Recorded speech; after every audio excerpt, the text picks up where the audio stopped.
أعوذ بالله من الشيطان الرجيم. بسم الله الرحمن الرحيم.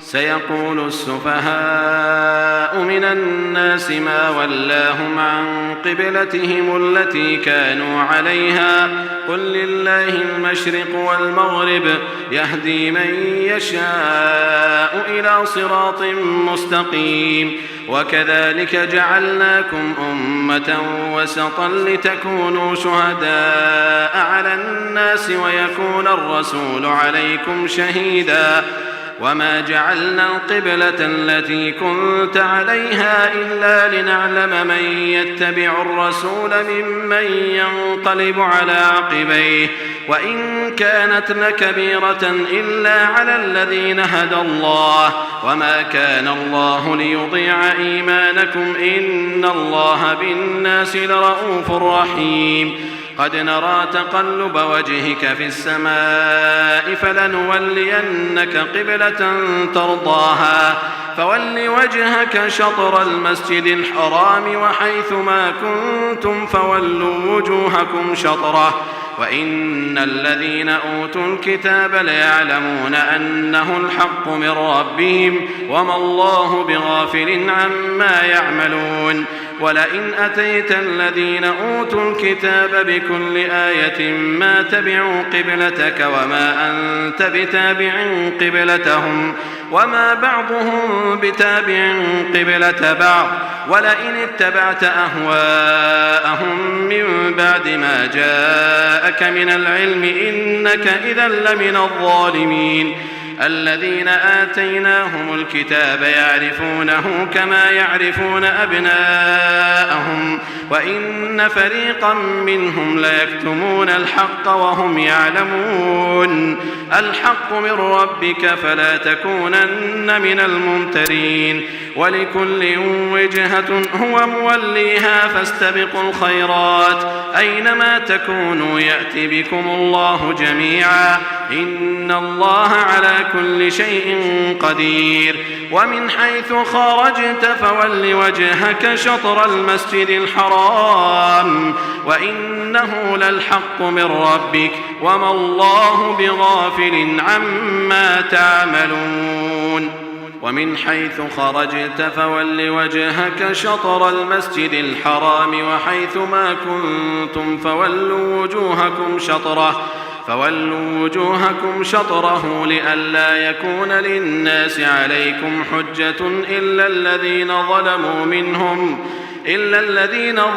منهم فلا تخشوهم واخشوني لئلا يكون للناس عليكم حجة إلا الذين ظلموا منهم فلا تخشوهم واخشوني ولأتم نعمتي عليكم ولعلكم تهتدون كما أرسلنا فيكم رسولا منكم يتلو عليكم آياتنا ويزكيكم ويعلمكم الكتاب والحكمة ويعلمكم ما لم تكونوا تعلمون فاذكروني أذكركم واشكروا لي ولا تكفرون.